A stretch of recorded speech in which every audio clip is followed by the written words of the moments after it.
안녕하세요. 마음책방의 책방지기 원디입니다. 오늘 여러분과 함께 펼쳐볼 책은 아마 세상에서 가장 유명한 아이의 이야기일지도 모르겠어요. 바로 생텍쥐베리의 어린 왕자인데요. 여러분은 어린 왕자라는 이름을 들으면 어떤 장면이 가장 먼저 떠오르시나요? 우리는 이미 이 이야기를 너무나 잘 알고 있다고 생각하죠. 하지만 신기하게도 이 책은 우리가 책을 접했을 때의 시기가 인생의 어느 길목을 지나고 있느냐에 따라 매번 다른 목소리로 말을 걸어옵니다. 어린 왕자는 우리에게 묻습니다. 당신은 어떤 꽃을 사랑하나요? 당신의 별에서는 바람이 불 때 어떤 향기가 나나요? 제가 오늘 다시 이 책을 낭독하기로 마음먹은 이유는 바로 우리 안에 숨어있는 어린아이를 다독여주기 위해서입니다. 너는 충분히 잘하고 있어. 다만 소중한 것을 잠시 잊었을 뿐이야 라고 말해주는 그 다정한 위로가 그리웠거든요. 이 시간 어린 왕자의 목소리를 빌려 우리 마음의 정원을 한번 거닐어 보면 좋겠습니다. 오늘 낭독할 부분은 어린 왕자와 장미꽃과의 이야기가 담긴 부분인데요. 그럼 이제 마음의 소음을 잠시 내려놓고 어린 왕자가 살고 있는 소행성 B612호로 함께 떠나볼까요? 생텍쥐베리의 어린 왕자를 여러분의 마음에 담아드릴게요.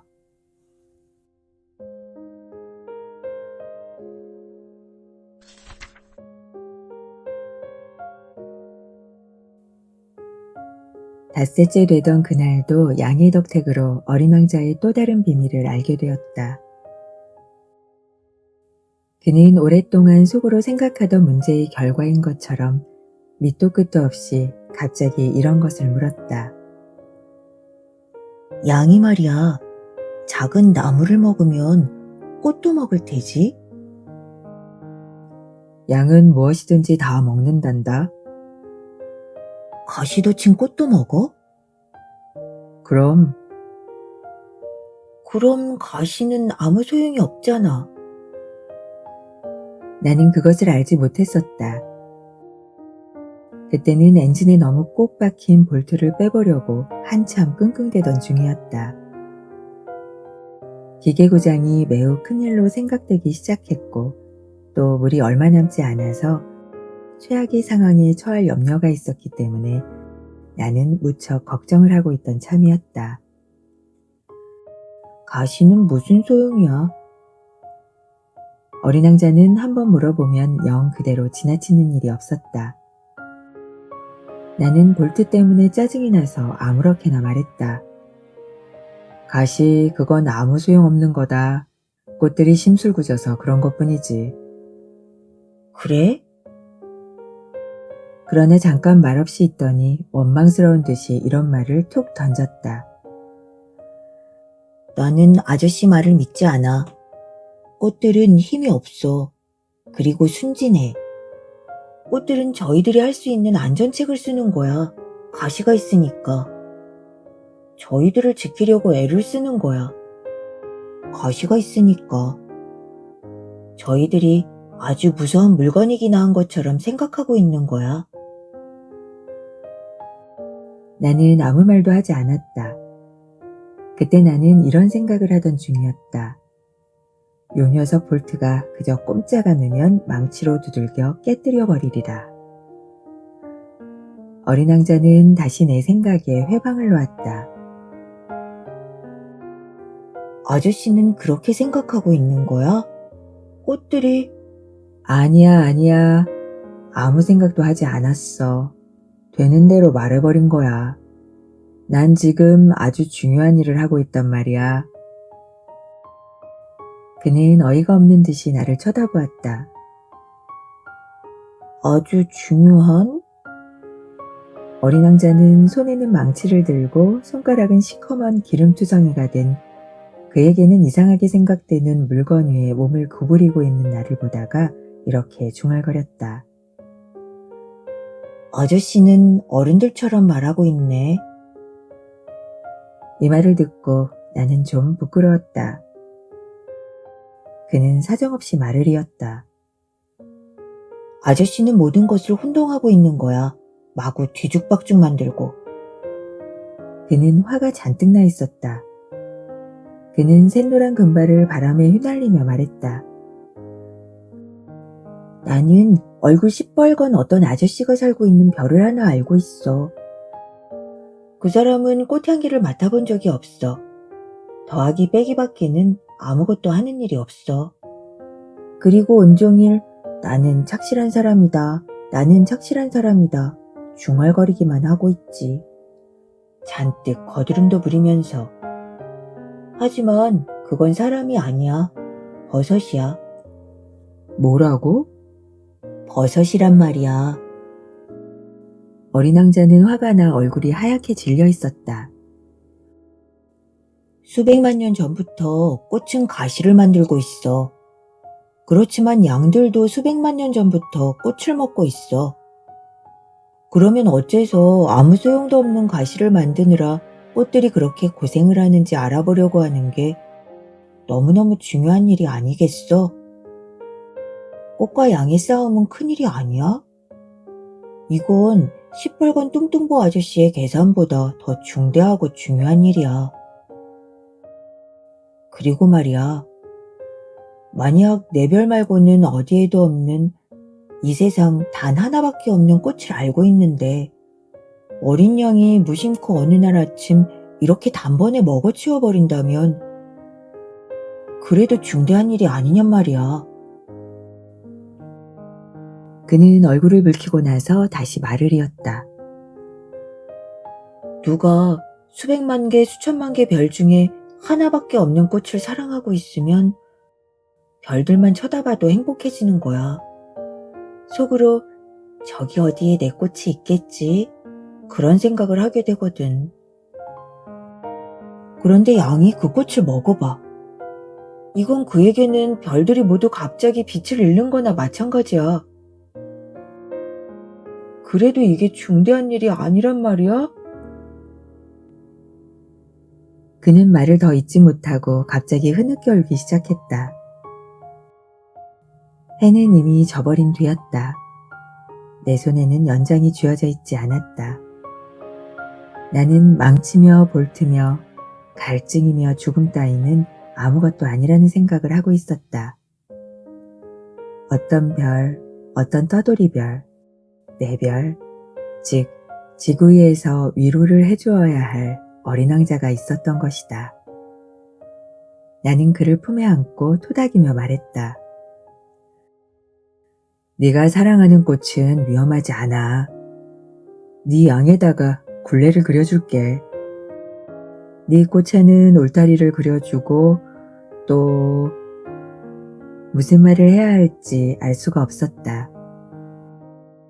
내가 무척 서투르다는 느낌이 들었다.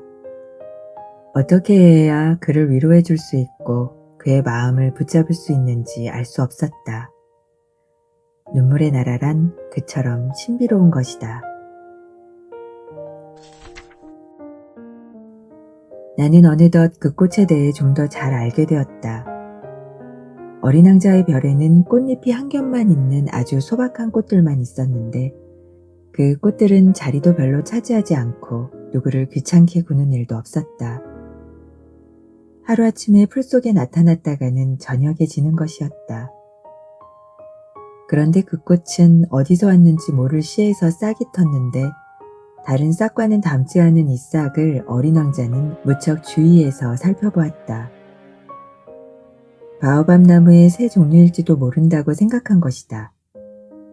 그런데 이 어린 싹이 이내 자라기를 멈추고 꽃봉오리를 맺기 시작하였다. 굉장한 꽃봉오리가 맺은 것을 본 어린 왕자는 거기에서 어떤 기적적인 것이 나타나리라고 생각했다. 그러나 꽃은 그 푸른 방 속에 숨어 언제까지고 아름다운 단장을 하기에 바빴다. 빛깔을 정성껏 고르고 옷을 찬란히 입고 꽃잎을 하나씩 다듬었다. 개안귀비처럼 꼬깃꼬깃한 채 나오기가 싫었던 것이다.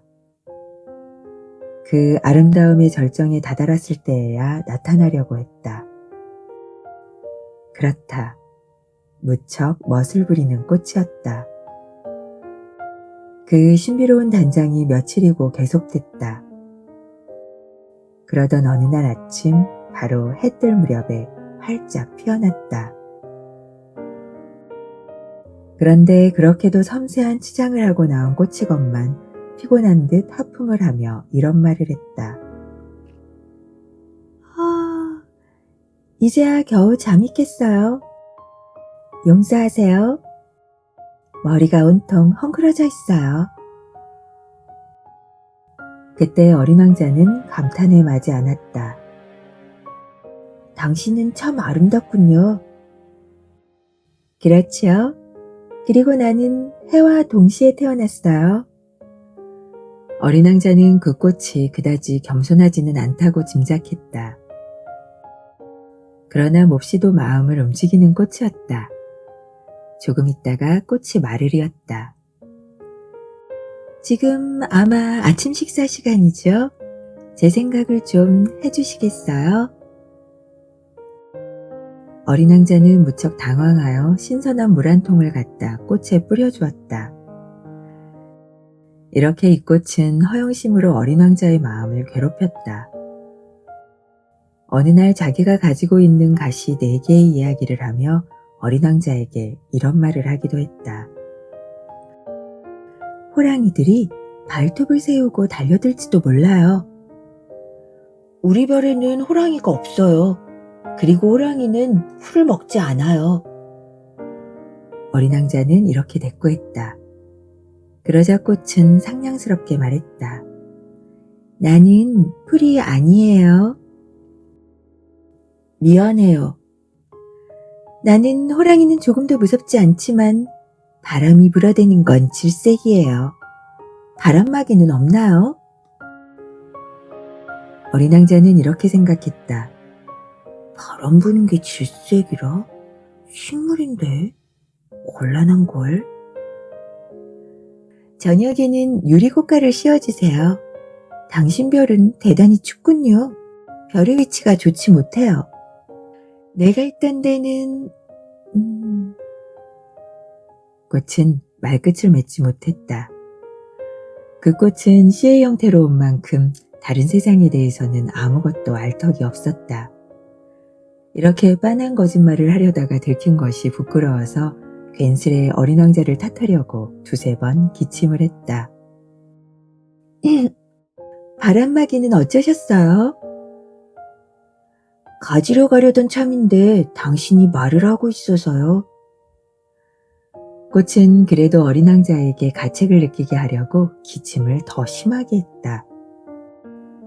이리하여 어린 왕자는 사랑에서 우러나오는 착한 뜻은 가졌으면서도 이내 그 꽃을 의심하게 되었다. 그는 아무렇지도 않은 말을 심각하게 받아들여 몹시 불행해졌다.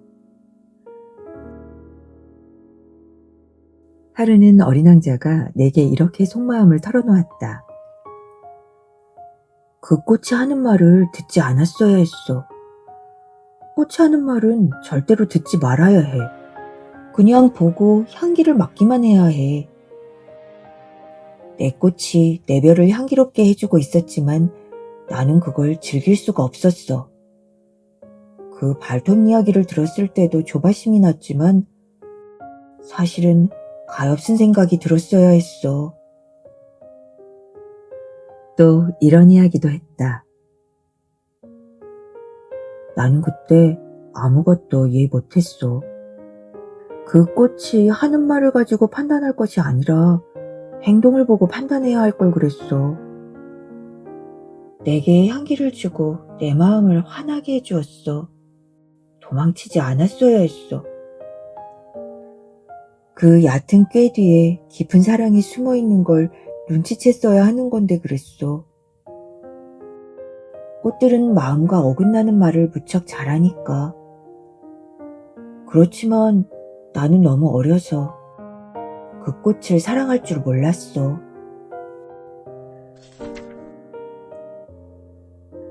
나는 어린 왕자가 철새들의 이동을 이용해서 빠져나왔으리라고 생각한다. 길을 떠나던 날 아침, 그는 자기 별을 깨끗이 청소해 놓았다. 불을 뿜는 화산의 그을음도 정성 들여 청소했다. 어린 왕자에게는 활화산이 2개 있었다. 그리고 이것은 아침 식사를 끓이는데 정말 편리했다. 휴화산도 하나 있었다. 그러나 그의 말처럼 어떻게 될지 알 수 없는 것이다. 그래서 휴화산의 그을음도 청소했다. 화산들은 그을음만 잘 청소해주면 폭발하지 않고 조용히 규칙적으로 불을 뿜는다. 화산의 폭발이란 굴뚝의 불과 같은 것이다. 물론 지구에 사는 우리도 너무도 작아서 우리의 화산을 청소해 줄 수는 없다. 그래서 화산 때문에 많은 곤란을 당하는 것이다. 어린 왕자는 좀 쓸쓸한 마음으로 나머지 바오밥 나무 싹도 뽑아주었다. 다시는 돌아오지 않으리라 생각했다. 늘 해오던 이런 일이 그날 아침에는 유난히 소중하게 생각되었다. 그리고 꽃에게 마지막으로 물을 주고 유리꽃가를 씌워주려고 했을 때 그는 울음이 터져나오려고 했다. 잘 있어. 그러나 꽃은 말이 없었다. 잘 있어. 그는 다시 한번 말했다. 꽃은 기침을 했다. 하지만 이것은 감기 때문이 아니었다. 내가 어리석었어. 용서해줘. 그리고 행복하게 살아. 마침내 꽃은 이렇게 말했다. 어린 왕자는 꽃에 신경질을 부리지 않는 것이 이상했다. 그는 꽃가를 손에 든 채 어쩔 줄을 모르고 우두커니 서 있었다. 꽃이 이렇게 조용하고 다정하게 자기를 대하는 이유를 알 수 없었다. 나는 네가 좋아. 꽃은 말했다. 너는 그걸 도무지 몰랐지. 그건 내 탓이었어. 그렇지만 너도 나와 마찬가지로 어리석었어. 행복해야 해. 그 꽃갈은 내버려둬. 이젠 쓰기 싫어. 그렇지만 바람이... 난 그렇게 감기가 몹시 든 것도 아니야. 찬바람은 내게 이로울 거야. 나는 꽃이니까. 하지만 벌레들이... 나비를 보려면 벌레 2마리쯤은 견뎌야 해. 나비는 참 예쁜 모양이던데. 그렇지 않으면 누가 나를 찾아주겠어. 너는 멀리 가 있을 거고 큰 짐승들은 조금 더 겁날 것 없어. 나는 가시가 있으니까. 그러면서 꽃은 천진스럽게 제가지 4개를 가리켰다. 그리고 말을 이었다. 그렇게 우물쭈물하지 마. 속상해. 떠나기로 작정했으니 어서 가. 꽃은 우는 모습을 어린 왕자에게 보이고 싶지 않았다. 그렇게 아주 도도한 꽃이었다.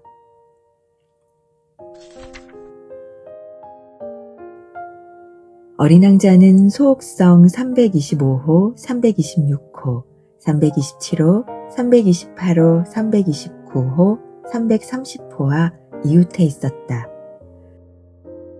그래서 일거리도 구하고 무언가 배우기도 할 생각으로 이 별들부터 찾아가기로 했다.